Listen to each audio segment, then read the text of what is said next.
Bienvenue à 100% écolo.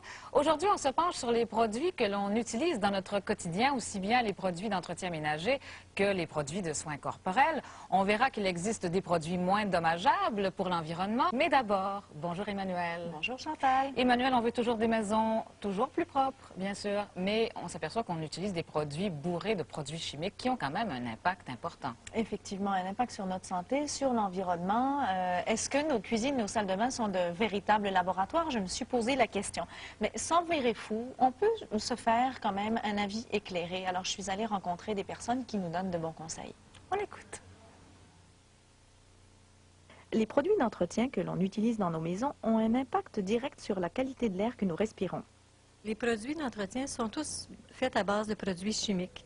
Et plus on en a dans la maison, plus ils vont s'intermélanger entre eux et créer un cocktail dont chacun a sa recette. C'est-à-dire que chaque maison peut avoir des contaminants chimiques importants. Et une façon de vérifier ça, c'est de regarder ce qu'on a sous notre armoire de l'évier de cuisine ou l'armoire de la salle de bain, d'éviter d'en avoir une trop grande quantité, les sélectionner, puis utiliser ceux qu'on a le besoin le plus souvent. D'ailleurs, plus ils vont nous dire que c'est sans effort, probablement c'est que c'est le produit qui fait l'effort au lieu de nous, donc ils sont probablement plus concentrés en produits chimiques. De plus en plus de produits destinés à assainir l'air et à répandre une bonne odeur envahissent les tablettes des magasins. Ces produits-là ne règlent jamais un problème de qualité d'air. Ils vont masquer, ils vont même nous détourner des indices que le nez nous donnerait, qu'il y a un problème de qualité d'air. Alors, si on le veut pour l'ambiance, oui, ventiler après, mais ça ne devrait jamais être utilisé pour régler un problème de qualité d'air. De plus, le mélange de certains produits est à déconseiller.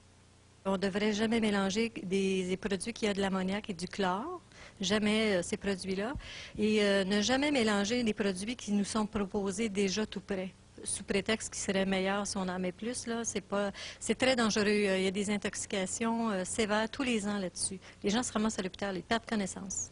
Finalement, tenir une maison propre, c'est bien plus simple qu'on pense, et surtout, c'est bien plus sain. Voici quelques conseils simples. Il faut s'assurer qu'on en utilise le moins possible, ventiler après avoir fait l'entretien. Une maison qui sent l'eau de javel, ça c'est pas une bonne qualité de l'air, c'est un irritant pulmonaire. Et aussi de regarder ce qu'on fait comme loisir. Il y a souvent, la minute qu'on sent des odeurs fortes, ou si vous êtes dehors, vous revenez, vous sentez une odeur, il faut faire ventiler la maison. Une bonne qualité d'air intérieur propre ne sent rien. Pour nous aider à faire des choix de produits plus éclairés, nous avons rencontré Marc Olivier, professeur de chimie environnementale. En principe, comme consommateur avisé, on devrait toujours se poser la question, on doit toujours tourner le contenant, regarder sur l'étiquette quelles sont les mentions qui sont les mentions de type sécurité qui sont indiquées. Si vous vous trouvez avec un produit qui semble anodin, mais où on vous donne un long paragraphe de contre-indication dans l'usage de ce produit-là, dites-vous que le risque, le niveau de risque qui vous arrive des pépins avec le produit, bien, il croît avec le nombre de mentions, justement, de contre-indications, ou bien donc il va croître avec la sévérité des correctifs qu'on vous demande d'appliquer. Monsieur Olivier s'interroge sur les raisons d'utiliser encore le fantastique, qui est décrit sur l'emballage comme un produit corrosif. Corrosif, alors si vous regardez le sigle qui est associé à ce produit, vous voyez, comme on dit, les os de la main. Ça veut tout simplement dire que c'est un produit qui est suffisamment plus puissant, qu'il va tuer les cellules, il va causer une nécrose, faire mourir donc les cellules. Alors, c'est un produit d'usage courant, pourtant c'est du fantastique, et si on regarde les instructions du fabricant, bien, il faudrait porter des gants, il faudrait porter des verres de sécurité pour manipuler ce produit. Les aérosols, en plus d'être explosifs, causent des dommages à l'environnement. Tous ces produits-là nous portent un sigle qui est un cycle d'explosion à l'extérieur. Donc, ça nous prévient déjà que ce contenant, on devra faire attention. On ne doit pas le perforer, on ne doit pas l'exposer à une chaleur qui est une chaleur intense. Il risque d'éclater et c'est en soi un déchet dangereux. Même si nous ne ressentons pas directement les effets de ces produits, pensons aux autres. Sur toute surface où on épand une matière dangereuse, même si on essuie par la suite, inévitablement, nous, on considère en science qu'il s'agit d'une surface contaminée et on la traite comme telle. Alors, qu'est-ce qu'on fait? Bien, c'est pas compliqué. On porte des sarraux, on se protège, on a des vêtements de protection. Est-ce que vous faites la même chose chez vous? Est-ce que lorsque vous envoyez vos enfants se promener sur une section du plancher de cuisine que vous venez de faire un essuyage, un nettoyage avec un produit qui est un corrosif, est-ce que vous lui mettez un vêtement de protection? est la question. Hein? Eh bien voilà, et paraît-il que les parfums aussi qu'on ajoute aux produits d'entretien peuvent avoir un impact sur notre santé.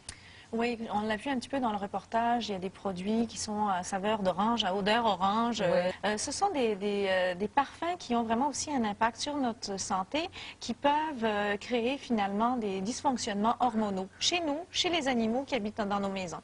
Alors ainsi, l'identité de plus de 100 substances potentiellement persistantes ou allergènes, donc, sont cachées sous le terme générique de parfum. Alors il faut s'en méfier.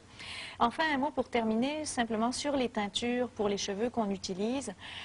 Si on l'utilise régulièrement, à long terme, il peut y avoir des incidences donc, et créer des allergies, des cancers de la vessie chez certaines personnes. Alors, il faut vraiment lire les étiquettes. Merci beaucoup, Emmanuel. Bienvenue. Eh bien, André Fauteux, éditeur du magazine La Maison du 21e siècle, nous parlait récemment des produits d'entretien domestique en général, de leur impact sur la santé, et nous proposait également des produits de remplacement. On l'écoute. André Fauteux, il n'y a pas que la colle de nos tapis qui soit toxique, il y a aussi tous les produits que l'on utilise quotidiennement dans nos maisons. Oui, certainement. Si on parle de l'extrême, c'est par exemple si on va mélanger de l'eau de Javel avec un autre produit, par exemple, qui va contenir de l'ammoniac. Alors là, on peut produire carrément des gaz de chlore qui sont toxiques et mortels à la limite. Mais c'est en général l'accumulation de faibles toxicités, tous les produits nettoyants dans les maisons, par exemple. Sur l'étiquette, on va seulement nous dire si c'est poison de le boire ou s'il y a risque d'explosion, mais on ne va pas nous dire les ingrédients qui sont secrets en général et qui souvent ont toutes sortes d'effets à court terme, par exemple sur la peau, les voies respiratoires, ou à long terme. Il y en a plusieurs qui sont soupçonnés cancérigènes ou carrément cancérigènes, et ce n'est pas écrit sur l'étiquette. Donc là, on parle aussi bien de liquide tout usage, finalement, de produits tout usage, de javelisants. On parle aussi bien d'assouplisseurs. Ça en fait des produits, ça, que l'on utilise. Oui, c'est un peu la publicité, mais aussi le consommateur qui demande la maison tout blanc. Là. Alors, le chlore, il faut y aller mollo. On envoie ça dans l'environnement, dans le fleuve, et puis ça fait des produits qui sont cancérigènes, justement, du chloroforme, quand on combine le chlore avec la matière organique dans l'eau. On peut remplacer tous les produits de nettoyage dans une maison par des produits non toxiques. Quand on combine tous les produits chimiques dans une maison, il y en a plus de 150 couramment, c'est vraiment dangereux à long terme parce qu'on ne connaît pas l'impact à long terme de ces produits-là et surtout de la synergie. Est-ce qu'il y a des études qui se font sur les produits avant de les mettre en marché? C'est sûr qu'on a quand même testé ces produits, on imagine bien. Il y en a, mais comme je vous dis, ils sont obligés de l'écrire sur l'étiquette, c'est vraiment dangereux. Bon, si on le boit, par exemple, là, si vous risquez de mourir, ça va être écrit. Mais à part ça, non, il n'y a pas de restriction là-dessus. Vous avez un livre aussi à nous recommander? Oui, ça s'appelle le Safe Shopper's Bible, donc la Bible du consommateur prudent, sécuritaire. Ça a été écrit par le Dr Samuel Epstein, qui est un professeur de médecine à l'Université de Chicago. Alors, merci bien. Donc, on fait attention à nos produits domestiques. Merci, André Fauteux. Merci à vous. Saviez-vous que le savon à vaisselle liquide ou que le shampoing, ces produits si familiers qui sont en apparence inoffensifs, sont les principales causes d'intoxication et d'empoisonnement dans nos foyers? En effet, selon une étude américaine publiée en 1989, sur les 2900 produits chimiques utilisés dans la confection de produits de soins corporels, 884 d'entre eux sont toxiques. Alors, sachez lire les étiquettes sur les produits et préférez ceux qui sont fabriqués à base de produits naturels.